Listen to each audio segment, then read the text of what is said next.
Here's a shocking reality most people missed. In Washington, power rarely shifts with shouting, protests, or viral moments. It shifts quietly through signals, silence, and carefully chosen words. And when Mitch McConnell finally spoke the way he did, it wasn't anger, it was something far more dangerous. Because when the most disciplined power broker in the Senate breaks years of restraint, it usually means the math has changed behind closed doors. At first glance, it looked like just another Republican feud, another chapter in the long-gunning clash with Donald Trump. But that surface-level take misses the real story. This wasn't a rant. It wasn't an emotional. It wasn't personal. It was permission carefully delivered, publicly recorded, and meant to be reused by others who've been too afraid to move. And here's the unsettling question you should be asking. What if Trump supporters weren't supposed to be the audience at all? What if this speech wasn't meant to win voters, but to unlock something much bigger inside the Republican Party? Because once a door like this opens in Washington, it never quietly closes again. Here's what stunned Trump supporters the most, even if many didn't realize it right away. Mitch McConnell didn't sound angry. He didn't raise his voice. He didn't lash out. There was no outrage, no dramatic flair, no personal attack. And in Washington, that's the biggest red flag of all, because when McConnell speaks without emotion, it means he's not venting. He's executing a plan. Emotion is for people reacting. McConnell operates only when the outcome has already been calculated. This matters because Trump's political power has always thrived on conflict and chaos. Supporters are used to explosive moments, rallies, insults, rapid-fire attacks on social media, but McConnell offered the opposite: cold, deliberate restraint. That wasn't weakness, that was control. Every word was chosen to avoid turning this into a personality fight with Donald Trump, because personality fights energize Trump's base. McConnell wasn't trying to win an argument, he was trying to change incentives inside the Republican Party. Notice how the focus stayed on process, responsibility, and institutional duty. That language isn't meant for voters watching clips online. It's meant for senators, donors, and party leaders who think in terms of risk and survival, not a pause. McConnell understands something crucial. Emotional speeches divide, but procedural arguments unify. By stripping the speech of emotion, he made it safer for others to agree with him quietly and later publicly. That's why this moment felt so unsettling. It didn't look like rebellion. It looked like engineering. And when politics turns into engineering, movement happens slowly. Then all at once, Trump supporters expected fireworks. Instead, they got something far more dangerous. A calm signal that the ground had already shifted. This was the part that completely stunned Trump supporters because it happened in plain sight, yet few recognized it. Mitch McConnell wasn't just criticizing, he was doing something far more powerful: issuing permission. In Washington, lawmakers don't move until they know the cost. And for years, the cost of stepping away from Donald Trump was political suicide. McConnell's speech subtly changed that equation. Think of Republican senators like drivers stuck at a red light with no signal. Everyone's nervous to go first because being first means taking the hit. McConnell stepped into that intersection and flipped the light to yellow.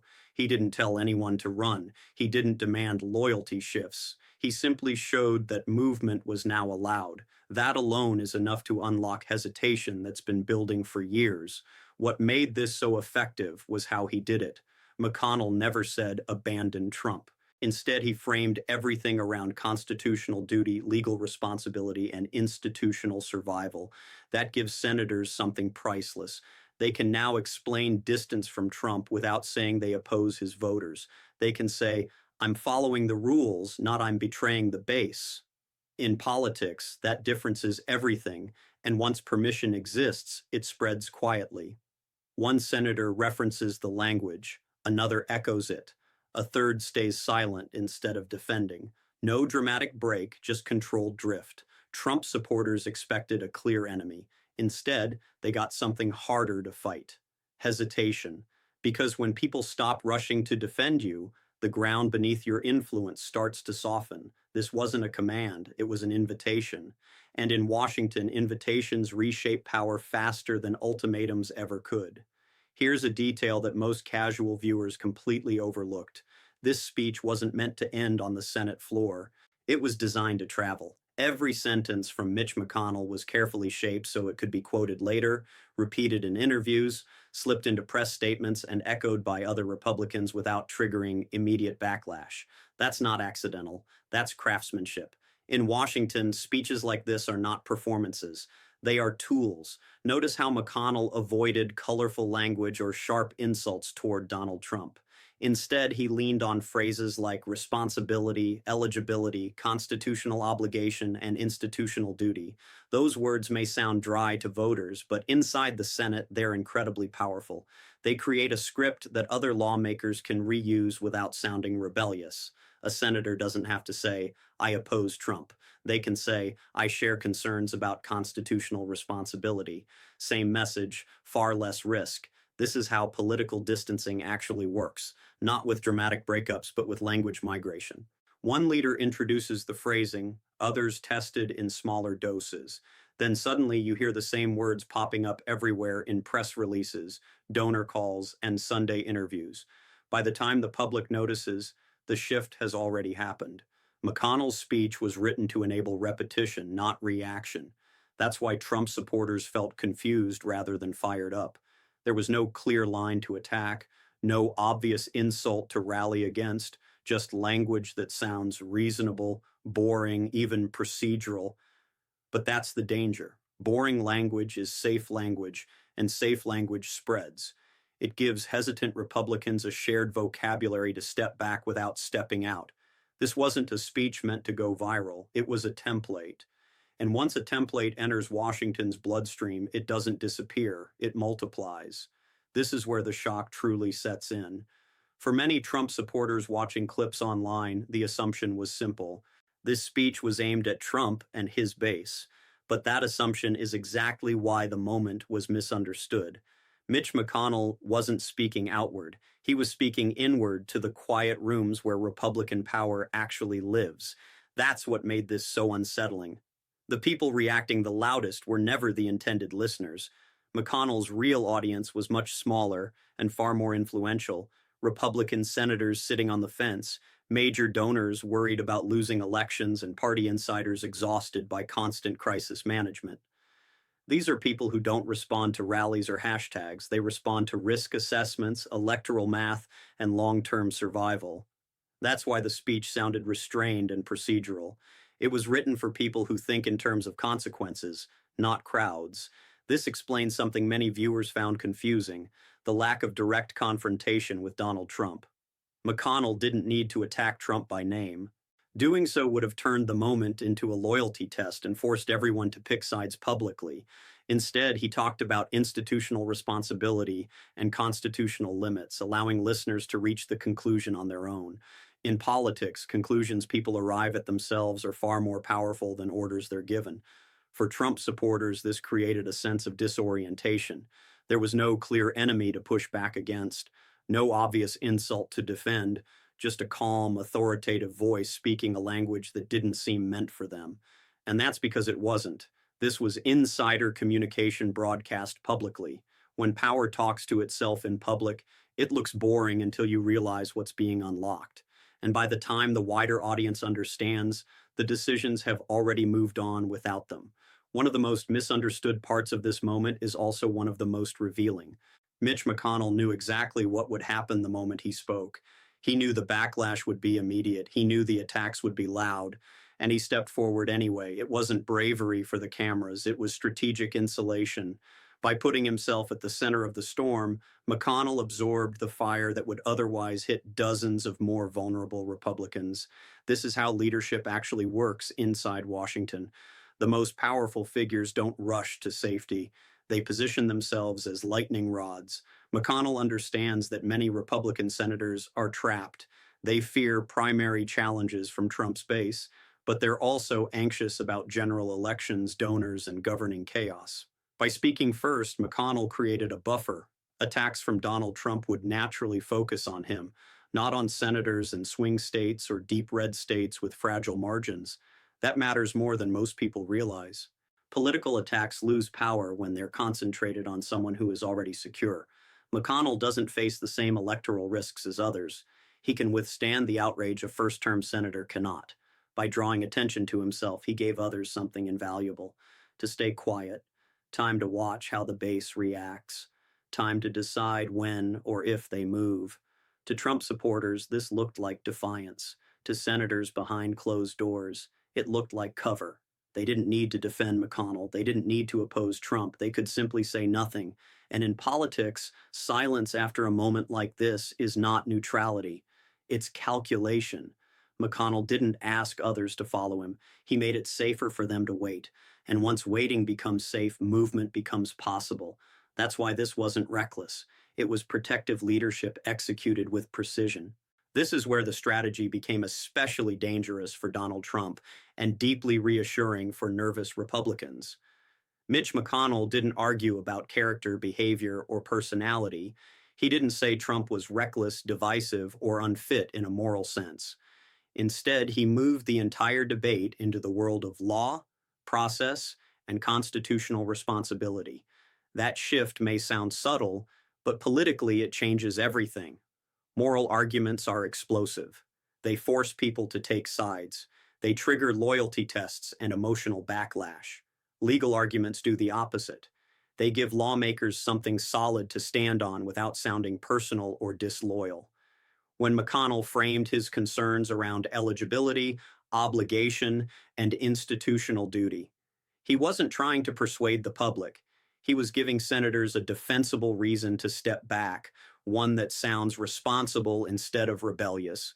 For Trump supporters, this was confusing. There is no insult to push back against, no clear accusation to refute.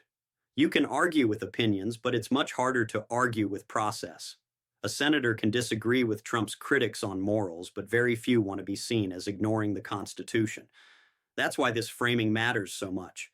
It lowers the political risk of disagreement. Here's the key point. A senator who breaks with Trump on moral grounds looks defiant. A senator who breaks with Trump on legal grounds looks dutiful. That difference creates political shelter, thin shelter maybe, but enough to stand under. And McConnell knows that one shelter exists. People start using it. This wasn't about convincing voters overnight. It was about changing the rules of engagement inside the party. By moving the fight out of emotion and into legality, McConnell made dissent quieter, safer, and far harder to punish. And that's exactly why this moment landed so hard, even without raising his voice. Here's something most Trump supporters weren't watching for: what didn't happen after the speech. There was no immediate rush of Republican senators to defend Donald Trump, no flood of coordinated outrage, no full-throated rebukes of Mitch McConnell either. And in Washington, that kind of silence is never accidental. Silence at moments like this is data. In modern politics, reactions are usually instant. Statements are pre-written. Talking points are ready to go. So when senior Republicans suddenly went quiet, it sent a powerful signal. Many of them were listening, not reacting. Phones went down. Staffers paused. Lawmakers waited to see which way the wind would blow. That pause revealed hesitation. And hesitation is the first crack in any power structure. For Trump, silence has always been the enemy. His influence thrives on constant response, constant defense, constant engagement. When allies stop rushing to his side, it doesn't look dramatic, it looks subtle. But subtle shifts are how power erodes. No one declared independence, they simply didn't feel the need to speak. And that's far more dangerous than open criticism. From the inside, this silence served another purpose. It gave Republican senators plausible deniability. They didn't endorse McConnell, they didn't attack Trump, they just waited. Waiting allows them to gauge donor reactions, voter response, and media temperature before making their next move. That's not indecision. That's calculation to supporters watching from the outside.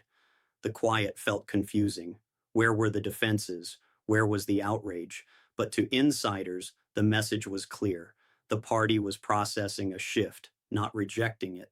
And once silence becomes acceptable, loyalty stops being automatic. In Washington, speeches start movements. Silence confirms them. And the silence after the speech may end up being the loudest signal of all. This is the pressure point most Trump supporters never see, but it may be the most powerful force of all: money fatigue. Behind the scenes, major Republican donors have grown increasingly exhausted, not with conservatism, but with constant chaos and narrow losses. Mitch McConnell understands this better than almost anyone because he spent decades managing the financial arteries of the party. When donors shift, the party eventually follows. Donors don't think in slogans or viral moments. They think in win-loss columns, electoral maps, and return on investment. And lately, many have been asking an uncomfortable question. Why are we spending millions just to relive the same fights and lose winnable races? That frustration doesn't show up on social media. It shows up in closed-door meetings, delayed checks, and quiet warnings. McConnell's speech spoke directly to that anxiety by framing his argument around stability, institutional survival, and electability.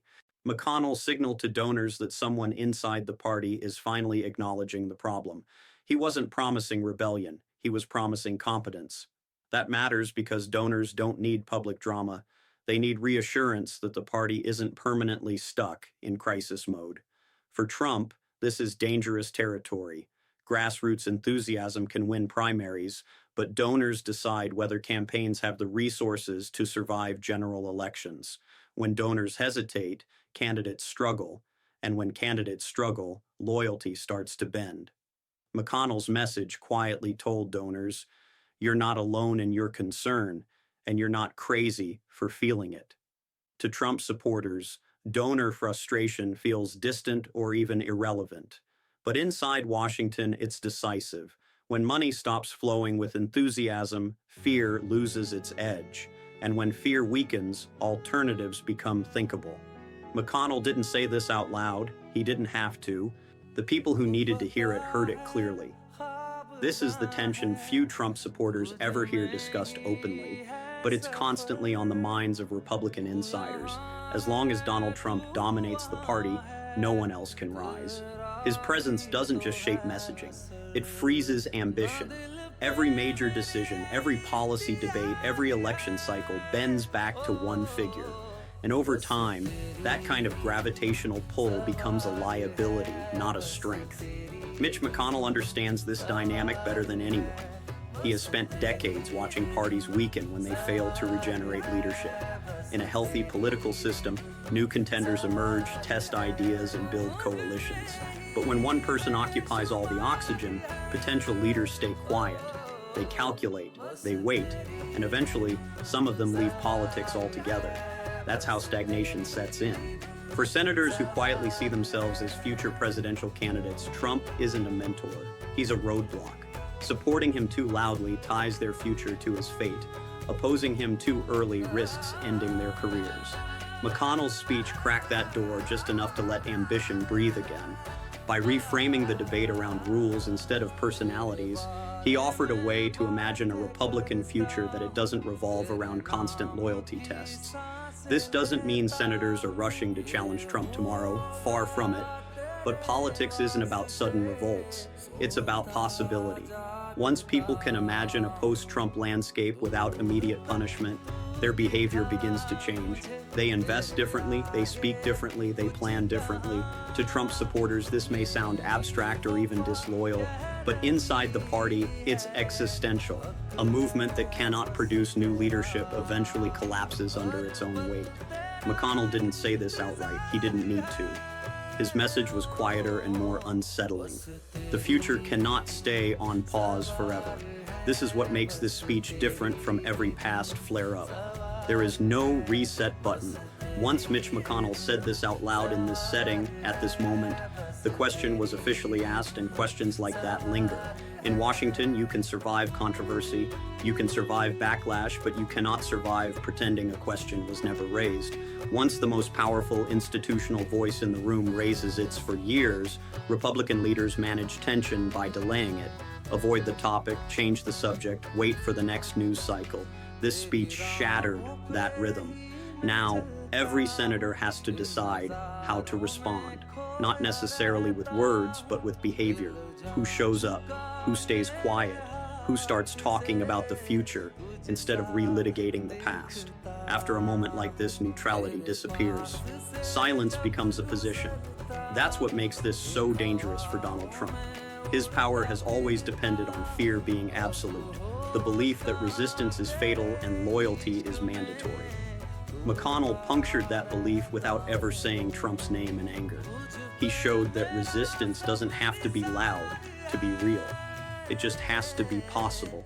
From here on out, every delayed endorsement, every carefully worded statement, every absence from a defense will be interpreted through this lens. Donors will remember it, senators will remember it, staffers will remember it, and that accumulation of memory is how alignments shift, not overnight, but irreversibly. This wasn't a coup, it wasn't a rebellion, it was something far more consequential, a recalibration. Once power recalibrates, it doesn't snap back to its old shape. The party is now suspended between two futures, and that suspension can last forever. That's why this moment matters. Not because of what was said, but because it made pretending impossible.